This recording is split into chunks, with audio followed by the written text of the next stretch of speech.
साली के साथ पहली रात अकेले घर पर। शाम के लगभग 7 बज रहे थे। बाहर बारिश हो रही थी और आसमान में बादल इस तरह छाए हुए थे मानो कोई बड़ा तूफान आने वाला हो। मैं रोहित ऑफिस से थका हारा घर लौटा ही था कि मेरी पत्नी नेहा घबराई हुई आवाज में कहा, रोहित मुझे अभी मम्मी के पास जाना पड़ेगा। पापा की तबीयत अचानक खराब हो गई है। मैंने बिना देरी किए हम्मी भर दी। तभी उसने बताया उसकी चचेरी बहन रिया दोपहर में ही हमारे घर पर आई थी और अगले दिन एक इंटरव्यू देने वाली थी। नेहा ने कहा, रिया आज रात यहीं रुकेगी। मैं चाहती हूँ कि तुम उसका ध्यान रखना। रिया दिखने में बहुत ही खूबसूरत और सुंदर थी। उसे कोई अगर एक बार देख ले ना तो देखता ही रह जाए, फिर चाहे वो बूढ़ा हो या जवान। उसका रंग गोरा और बाल कमर जितने थे। रिया मेरे लिए हमेशा सम्मान की पात्र रही थी। वो शांत स्वभाव की, पढ़ाई में तेज और बेहद समझदार लड़की थी। नेहा के जाने के बाद घर में अजीब सी खामोशी छा गई। जब मैं हॉल में बैठा था तब रिया आई और पूछी, जीजू खाना निकाल दें। जैसे ही वो आई मेरी नज़र उस पर रुक गई। वो बहुत सुंदर लग रही थी। उसने लाल सूट और काला दुपट्टा लिया था जिसमें वो बेहद खूबसूरत लग रही थी क्योंकि उसका रंग पहले से ही बहुत गोरा था। फिर मैंने उसे कहा, हाँ खाना निकाल दो। रात के लगभग 9 बजे हम दोनों ने खाना खाया। बातचीत समान थी लेकिन रिया बार बार घर के ऊपर बंद कमरे की ओर देख रही थी। मैंने पूछा, क्या हुआ, तुम बार बार ऊपर क्यों देख रही हो? रिया ने धीमे स्वर में कहा, भैया आपको इस कमरे के बारे में कुछ पता है? मैंने हंसते हुए कहा, नहीं, बस इतना जानता हूँ मकान मालिक ने इसे बंद रखने को कहा था। रिया कुछ पल चुप रही, फिर बोली, कल दोपहर में जब मैं पानी लेने गई थी तब मुझे ऊपर से किसी के चलने की आवाज़ आई थी। मैं मुस्कुराया। पुराना घर है, लकड़ी सिकुड़ती फैलती रहती है, आवाज़ें आती रहती हैं। रिया ने सिर हिलाया, लेकिन उसके चेहरे पर डर साफ झलक रहा था। रात के 11 बजे अचानक बिजली चली गई। पूरा घर अंधेरे में डूब गया। मैंने मोबाइल की टॉर्च जलाई। तभी ऊपर वाले कमरे से किसी भारी चीज़ के गिरने की आवाज़ आई। धड़ाम। रिया घबरा के मेरे पास आ गई। भैया, ये आवाज़ आपने सुनी? मैंने हिम्मत दिखाने की कोशिश की।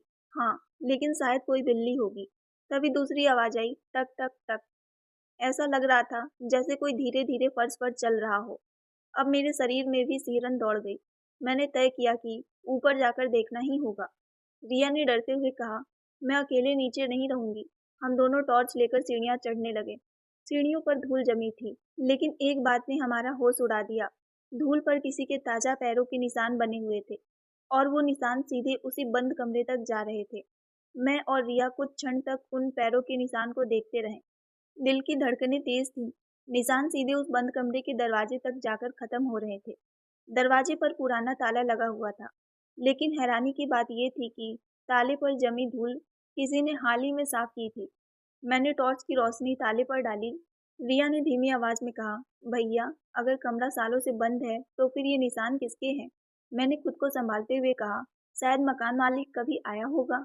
लेकिन अंदर ही अंदर मुझे भी अपनी बात पर भरोसा नहीं था। अचानक नीचे हॉल में रखी घड़ी ने 12 बजने का संकेत दिया। उसी समय बंद कमरे के अंदर से बहुत हल्की सी खटखटाहट सुनाई दी। रिया ने मेरा हाथ कसकर पकड़ लिया।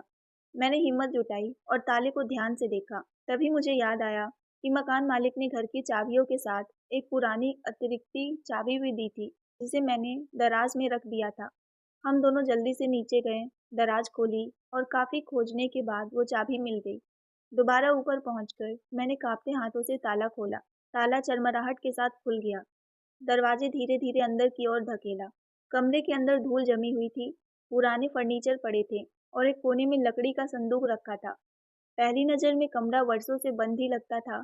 फिर अचानक मेरी टॉर्च की रोशनी एक मेज पर पड़ी, जहाँ पर एक डायरी खुली हुई रखी थी। उसके पन्ने हवा न होने के बावजूद धीरे धीरे हिल रहे थे। रिया ने पूछा, क्या कोई अभी यहाँ आया था? मैंने डायरी उठाई। पहले पन्ने पर लिखा था, अगर कोई ये पढ़ रहा है तो उसे सच जानना चाहिए। डायरी लगभग 10 साल पुरानी थी।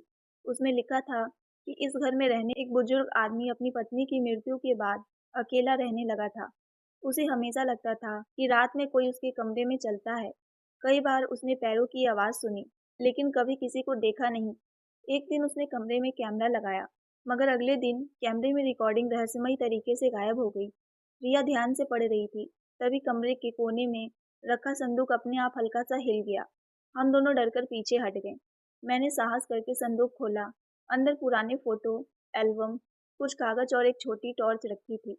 फोटो देखने से पता चला कि मकान मालिक का परिवार पहले इसी कमरे में रहा करता था। एक फोटो के पीछे लिखा था, डर अक्सर सच से नहीं, अधूरे सवालों से पैदा होता है। इतने में अचानक बिजली वापस आ गई। कमरे की छत पर लगा पंखा घूमने लगा। उसी समय हमारी नज़र खिड़की पर पड़ी। खिड़की पूरी तरह बंद नहीं थी। बाहर पेड़ की एक मोटी डाल हवा के कारण खिड़की से टकरा रही थी। नीचे बने निशान भी अब साफ दिखाई दे रहे थे। वे इंसानी पैरों के नहीं, बल्कि गीली मिट्टी में बने बड़े बिल्ली जैसे पंजों के निशान थे। हम दोनों ने एक दूसरे की ओर देखा और अन्यास हंस पड़े। कई घंटों से जो रहस्य हमें डरा रहा था, उसका एक हिस्सा तो सुलझ चुका था, लेकिन डायरी और संदूक अभी भी सवाल छोड़ रहे थे। अगले दिन सुबह मकान मालिक से बात करने पर पता चला कि बुजुर्ग व्यक्ति वास्तव में अकेले थे और डर के कारण उन्होंने अपनी कल्पनाओं को सच मान लिया था। उन्होंने ही डायरी लिखी थी ताकि जो भी इस कमरे में आए वो समझ सके कि डर कभी-कभी हमारे मन में उपज भी होता है। रिया का इंटरव्यू अच्छा गया। नेहा भी उसी शाम वापस आ गई।